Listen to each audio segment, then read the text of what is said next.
والسلام على رسول الله وعلى آله وصحبه أجمعين. Sayyid Abdulaziz Abdul Saud, Crown Prince and Prime Minister of the Kingdom of Saudi Arabia, Your Excellency Mr. Ahmed Abdul Ghaid, Secretary General of the League of Arab States, Your Excellency Hussein Ibrahim Taha, Secretary General of the Organization of Islamic Cooperation, Your Majesties, Royal Highnesses, Excellencies, ladies and gentlemen. Assalamu alaikum wa rahmatullahi wa barakatuh. I commend the custodian of the two holy mosques, His Majesty King Salman bin Abdulaziz Al Saud, and His Royal Highness for Saudi Arabia's exemplary leadership in convening this timely summit. Saudi Arabia's unwavering dedication to renewing our collective resolve and inspiring decisive action stands as a beacon of hope for the entire Ummah. Under your guidance, the Kingdom has consistently championed unity and solidarity among our nations, reinforcing the bonds that tie us together. The foresight, the wisdom and relentless commitment of Saudi Arabia as the leader of the Islamic world in addressing the challenges faced by Muslims worldwide is truly commendable.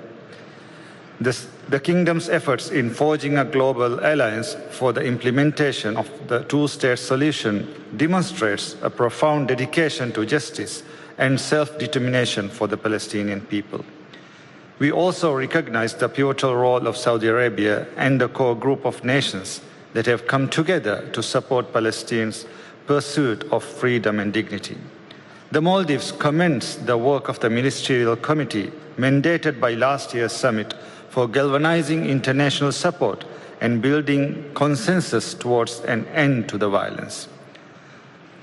Your Royal Highnesses, Excellencies, enough is enough. These are the words that have echoed at every gathering, on every platform, not just over the past 13 months, but for decades. Decades of terror, destruction, and injustice inflicted upon the Palestinian people. Israel's brutal occupation and ongoing genocide has caused unimaginable deaths, destruction, and suffering. Nearly 50,000 Palestinians and thousands more in Lebanon have been killed in the past year alone. Each death is a tragedy. Families torn apart, children orphaned and alone, dreams buried under the rubble, future vanished before their eyes. We cannot continue like this. Our statements, our condemnations have rung hollow.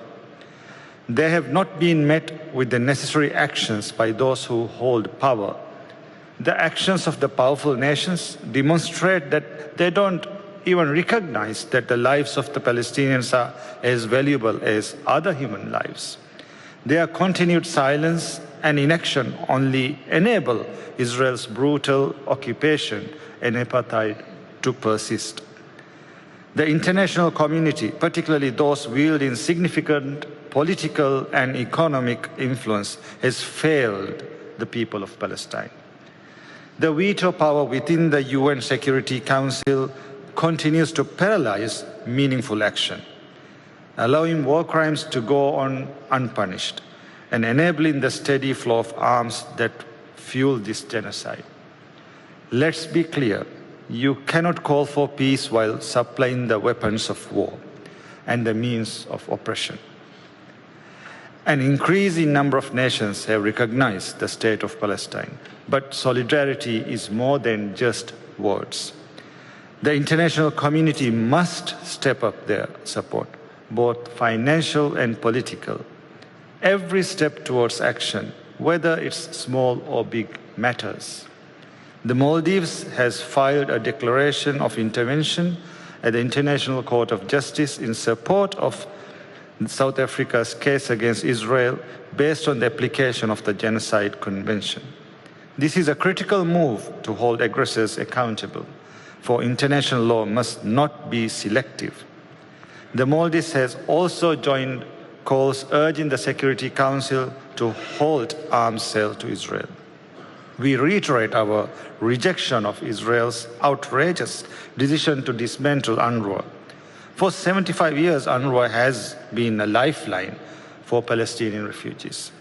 We call on every nation to express their support to UNRWA including through financial support.